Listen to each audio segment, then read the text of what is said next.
আসসালামু আলাইকুম। আপনারা দেখছেন ডেলি নিউজ 20। আপনাদের সাথে আছি আমি মোহাম্মদ এমরান হোসেন আসিফ। শুরু করছি আজকের খবর।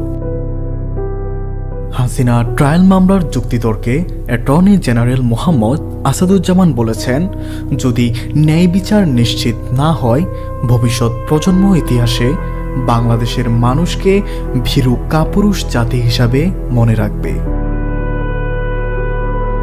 তিনি আদালতে বলেন, দেশের সাবেক প্রধানমন্ত্রী শেখ হাসিনা ও সাবেক রাষ্ট্রমন্ত্রী আসাদুজ্জামান খান কামালের বিরুদ্ধে যে অভিযোগ উঠে এসেছে তা যদি বিচার ও শাস্তি ছাড়াই শেষ হয় তাহলে জাতির সম্মান ভবিষ্যতে ধূলিসাৎ হয়ে যাবে। অ্যাটর্নি জেনারেলের দাবি, 2024 সালে জুলাই আগস্টের আন্দোলনের সময় মানুষ হত্যার যে অভিযোগ এসেছে তা সিস্টেমেটিক এবং স্টেট প্যাকেট। অন্যদিকে ডিফেন্স লয়াররা যুক্তি দিয়েছেন, এই মামলার অভিযোগ করা ওয়াইড স্প্রিড কিলিং প্রমাণিত হয়নি। তাদের কথাই প্রমাণ দুর্বল। অ্যাটর্নি জেনারেল তা সম্পূর্ণভাবে প্রত্যাখ্যান করে বলেন, অপরাধীরা জানত বিচার আসবে, আর বিচার না হলে ইতিহাস ক্ষমা করবে না। তিনি আরও বলেন, এই ট্রায়াল শুধু একটি মামলা নয়, বরং জাতীয় আত্মমর্যাদা পূর্ণ জাগরণের বিচার।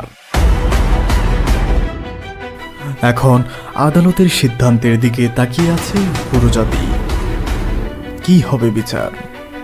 শাস্তি কি নিশ্চিত হবে, নাকি ইতিহাস আমাদের কাপুরুষ জাতি হিসাবে মনে রাখবে? ডেলি নিউজ 20 সাথে থাকুন, আমরা আপনাদের সর্বশেষ আপডেট জানিয়ে দেব।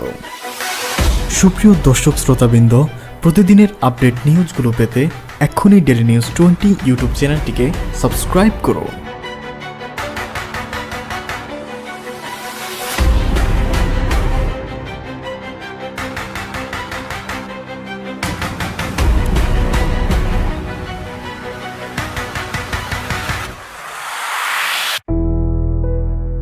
আসসালামু আলাইকুম।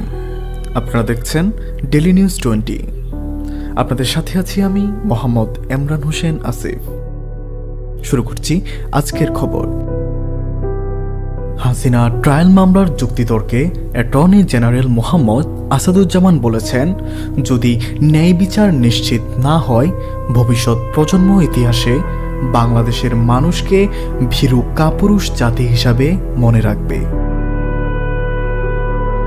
তিনি আদালতে বলেন,